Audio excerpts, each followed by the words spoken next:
IION is a regional innovation center, your business catalyst, partner, and advisor. This is the IION's Featured Client Podcast. Hey, I'm Mackenzie Jones. I'm the greenhouse manager / head grower at Mnogin Greenhouse by Nipissing First Nation. Hi, I'm Genevieve Cucci. I'm the business operations manager for Nipissing First Nation, overseeing the Mnogin Greenhouse project.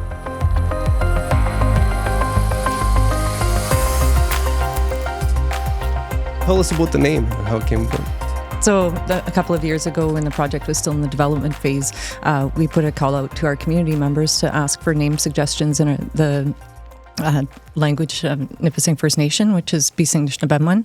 And we received several suggestions and landed on this one, which means grow well. And we thought that fit extremely well with our philosophy and our values. So how do you pronounce it? Mnogin? Mnogin. Oh, right on. It's good. It's a good name. Now, how long have you been in business?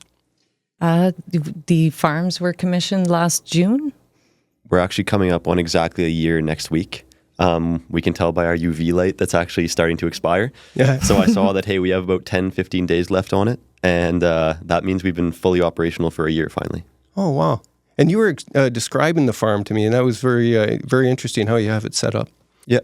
So Nipissing First Nation purchased one pack unit and then 3 farms. The pack unit is equipped with a sink where we can kind of get our work done, all the cleaning of the rafts. We also have 3 farms. The way we have it set up is as we've named them Farm 1, Farm 2, and Farm 3. Farm 1 and Farm 3, we're growing exclusively leafy greens, which would be our Sun Angel spinach, our Toscano kale, and our arugula.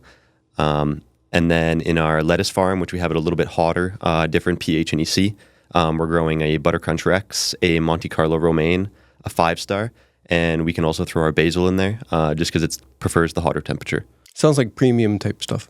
Oh, 100%. It's probably the best on the market. Right on. Right. Also with us today is IION's Miranda Maitland. Now, they access some IION funding, and can you describe how that relationship started?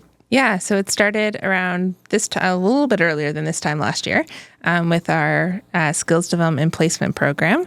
And I believe their participant is still with them today. So it's usually a 16-week program, and some companies retain those employees and some just have it as a summer position. So it's always really nice to hear that participants worked out and they're still with companies. And so that's always great. So that was fantastic to hear this morning. We were chatting earlier. Yeah, so they did a wage subsidy, and there's an aspect where the participant takes some workshops and comes to a 3-day innovation retreat. We're back in person now for that.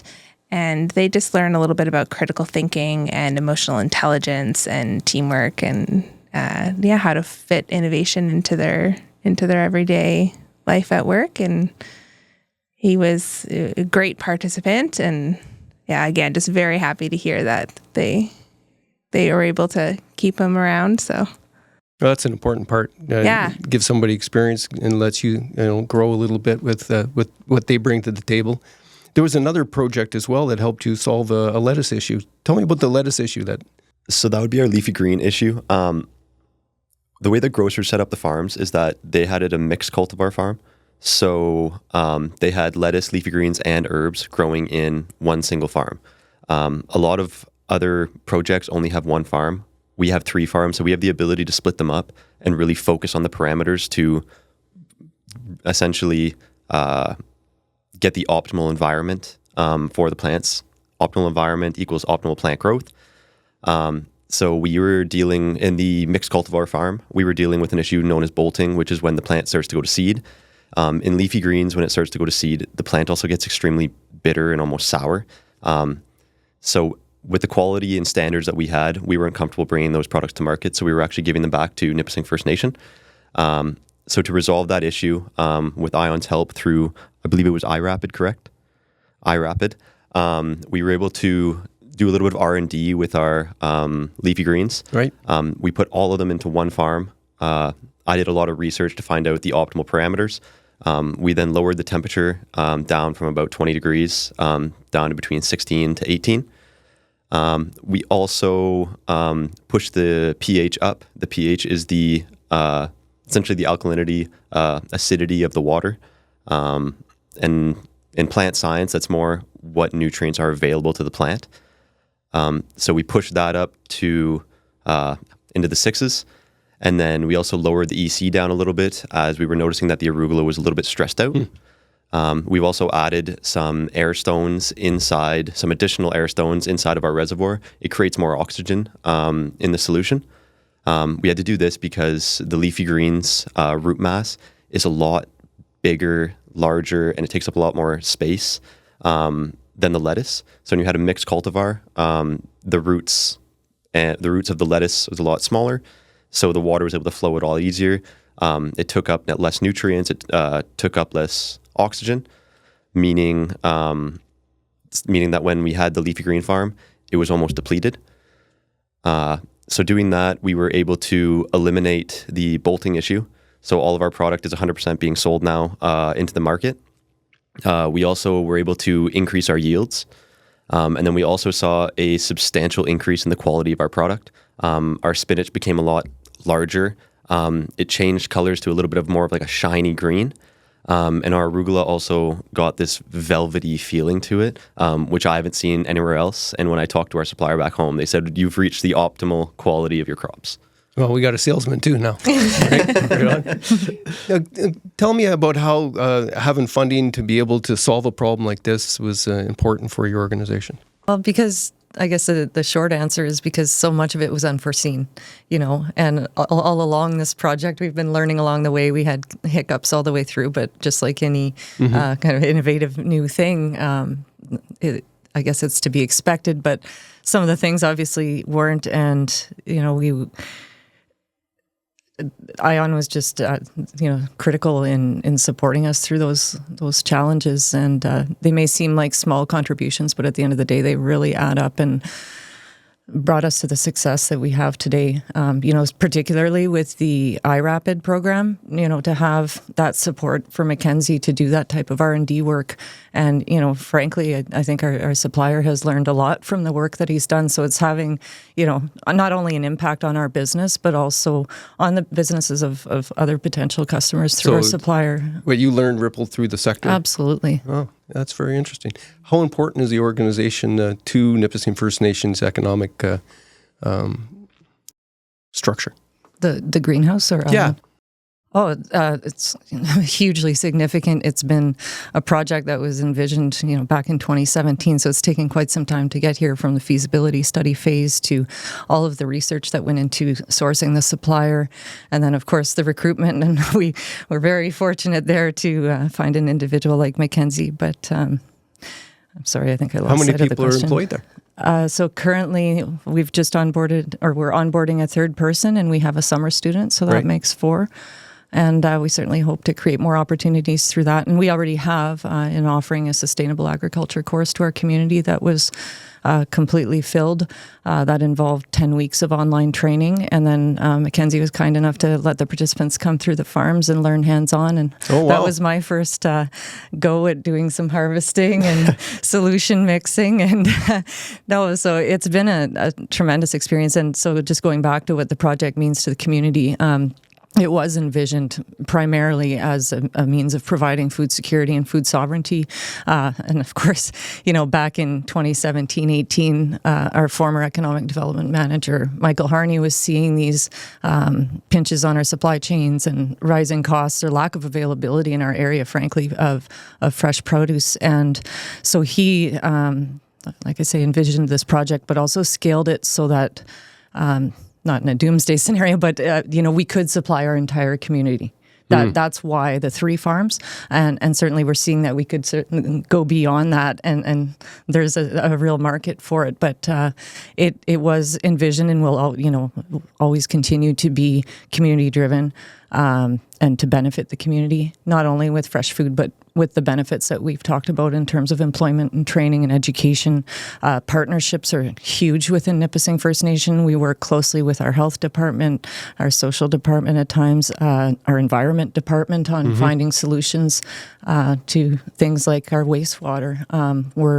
that's another funding piece that is outside of IION, but is really innovative in that instead of just putting this wastewater, which sometimes contains cleaning solution, which are, typical to what people are putting down the sink at their homes, but then also the high levels of nutrients, which we were concerned could have an impact on the environment. And of course, Nipissing is a steward of the environment. So we worked with our environment manager to apply for funding, and we're installing a constructed wetland to naturally treat the water and, promote the growth of natural species and to protect the environment. Oh, I can see that being a smart strategy and a good timing, right, for the times. And it takes that much work. I'm familiar with how progressive Nipissing First Nation is in a lot of different ways. So they're right on the timeline now. You guys are at the forefront. Self-sufficiency, right? And everybody's talking about that. Oh, that's really cool. Do you see any more opportunities for them to access IION for the system? Oh, for sure. Our program should be opening up again soon for our new funding round. We did have a conversation early this spring about our SDPP again, our new funding round, but it was just too tight of notice for them this year. But we're hoping you're able to apply again next cohort for SDPP. It just worked out so well last time. Mnogin is kind of a perfect example of how we like to work with our clients. Partway through SDPP, the last round was last summer. I do like a midpoint check-in with all of our clients who are in the program. How are things going? How are your participant? How's your project? Anything else we can help you with? And that's when there was an issue that came up with their water. They needed a treatment system. And it's kind of something that, sneaks up on you when you're just getting going. And it was like, I think you said, like, you needed that, like, yesterday kind of. Yeah, without that, we wouldn't have been able to essentially start. When we first got our water in, we fill up our units to check if there's any leaks in the system. When we emptied it, there was so much silt and sand that we had to re-clean everything in the runway. And then we also did a water test later on, and we found out that there were plant pathogens all over in the water from the well. So that's where the RO system came in hand. So we had a program at the time that was quickly running out of funding. So it's like, if you can get an application in for this piece of equipment that you need, like as soon as possible, we can, we give, the way our process works is you submit your application, and once it's, we think it's good enough to go to the committee, then we kind of give you a good to go stamp. So that means you can start spending money on your project. There's a little bit of risk there because it doesn't guarantee that you're approved, but it does allow you to start spending that money on the project if you're on a tight timeline like you were. So yeah, it would enable them to kind of get right on that and fix their problem pretty quickly. So that's always a great feeling when you call someone up and they didn't expect, especially when you don't expect that there'd be help out there for something like that, and that we're able to move that quickly for companies is really a big bonus. That sounds like a touchdown to me. Yeah. Right. It really was. I know when Mackenzie told me that he had spoken with your team and that there was funding available for this. Are you for real? It was, it goes back to one of those unforeseen challenges, but it was a critical piece of support to get us to where we are now. I mean, we did try to avoid having to go that route due to the cost, but the funding support made it feasible for us to do it, and it was essential. So very grateful. Well, it sounds like a good history so far. Yeah, so we always love it when companies. I think now, like, that was when we were first starting to work together. I think now that if you have an issue, to reach out first before you make any purchases and stuff like that, and we can see how if and how we can help, or if there's another organization we know of that could help. So yeah, it's always great when clients start touching base first before they do projects, and then sometimes we can help and sometimes it's out of our scope, but it's always great to touch base and make those touch points. And well, that's what I'm learning from the series of interviews that we've done, is that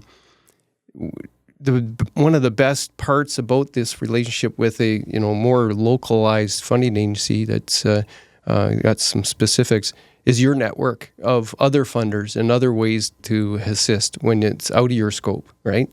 So it's kind of like having an agent for you, right? Exactly. I can actually hop in here. They actually hosted a food and agriculture forum type stuff online that I attended. I forget who you guys brought in. One of our partners is BioEnterprise. I think that's the one. Yeah. Yeah. And I've actually reached out to some of their reps as well. We haven't been able to work anything out yet, but that connection's been made now. And in the future, hopefully we'll be able to take advantage of some funding from them as well.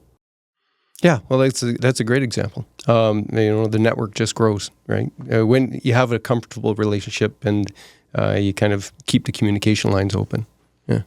And that network is constantly changing. Yeah. So I've been with IION for 2 years, so I'm still learning the network. It's and how vast it is, and how many resources are out there.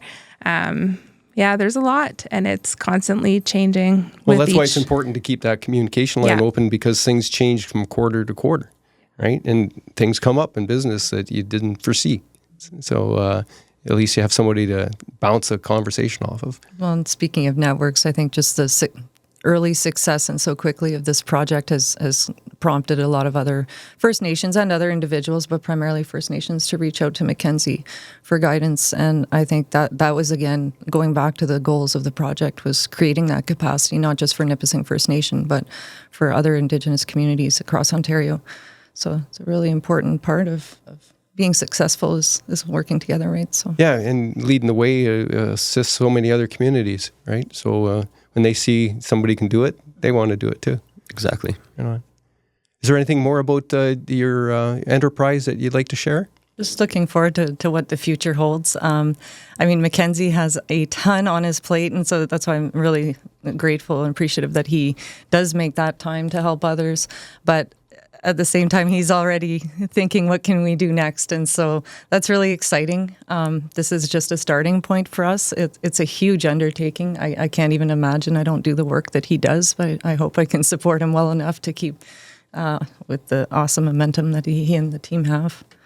Well, it's interesting because a lot of people think mid-20 guys are useless and not doing anything in life, and there's no hope for the future. But I see some hope here. You're Nipissing University educated biology, and you've turned that into something where you're part of something very important to not just one community. So congratulations. I appreciate that. I do want to mention that Brody Goulet, we got him through the SDPP program. He's been phenomenal worker. He's come such a long way. He started out at the greenhouse with not very much knowledge about hydroponics. I'm able to leave him alone at the farm right now. I know that when I leave, everything's going to get done. So he's been a huge help and a huge contribution to the project. Oh, a strong member of the team then. Exactly. And a member of the Nipissing First Nation community, which is so important, again, to creating that capacity and, not to get into too much of the personal story, but bringing Brody on was a huge boost for him and obviously for us. And to see his growth in just a year. Like, he literally celebrated his 1-year anniversary last year. And I say this a lot, but it's true when I talk to him about what he's doing, and his eyes just light up. And there's no better feeling than, like they say, if you love what you do, you don't work a day in your life. And that may not be the case. You work pretty darn hard, but no, it is true. It is true. When you find something you like to do and you want to learn more about it every day, the days go by quicker, and you feel like there's an accomplishment in your life. And he came in knowing a lot, which has benefited our project. It's not simply plug and play, as some would say. It takes a lot more knowledge that I don't have. I went to Nipissing University as well, but majored in English, so I have a very different skill set than Mackenzie, but I think together we've made a good team, along with Mike Harney, who's still involved as a consultant. He's retired, but working really hard to support us too, and it's an awesome team effort, so it's great to be supported by local agencies like IION. It's been interesting to see where it's gone, right? Like, I don't think nobody can really know the scale of it until you see all those plants growing, or know what your markets are going to be until, you start beating the pavement as Mackenzie did. But beyond that, it's about building those relationships with those customers, and he's done a tremendous job of that. And, we've had, obviously we're growing our customer base, but we're kind of maxed out on sales right now. But the only customer that we've lost was due to their business closing. And, I think it's a good position to be in when, you want to supply everyone, and we're having to make a really concerted effort to, make sure we hold enough for those individual orders from the community, because the majority of our sales are bulk to restaurants and retailers. But I mean, that's important to the business's bottom line, especially in a startup, and to, not have any waste at the end of every week is phenomenal. Just to speak a little bit on waste, we do whatever's left over, like stems and stuff that it's not marketable product. We do oftentimes donate it to a farm. Jen, do you remember the name? Northern Feather Farms. Northern Feather. Yeah, so we actually donate a lot of that to Northern Feather Farms. They feed their chickens, rabbits, and stuff like that. Any of the product that is left over from the week, like sometimes we have half a pound of kale, a couple heads of butter crunch and stuff that's just left over. We do give it to the Nipissing First Nation Food Bank. So we can kind of help those in need as well. No, that's excellent. Don't want any waste. Exactly. Yeah. We participated in, I did. Mackenzie was very busy in a health fair that our First Nation hosts every year last week. And so, we were there last year as a team just to kind of talk about the project, and we weren't even growing yet at that point. But so it was really cool this time around to, ask the question. So do you know about the project? Oh, yeah. I buy this. I've had the spinach and it's just awesome. And, do you have any questions?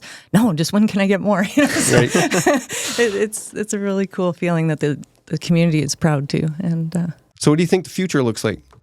So at Mnogin, we are trying to aspire for more. To start, I think we need to educate more, maybe look at getting a farm that we can use to bring people in, show them what they're doing, maybe get First Nations from all over the country to fly in and actually go through a learning seminar and stuff, so that they can understand that everyone can do this.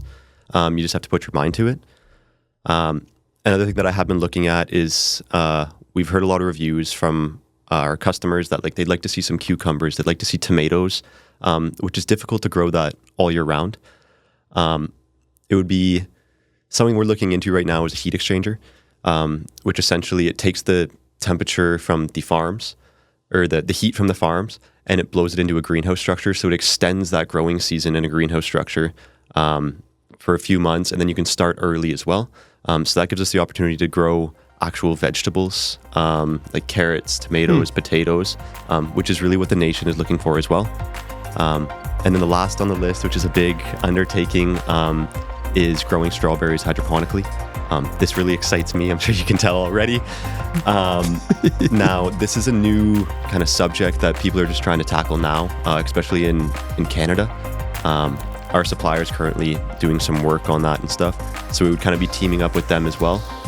So we can do some R&D together and find out the best way we can grow strawberries. And yeah,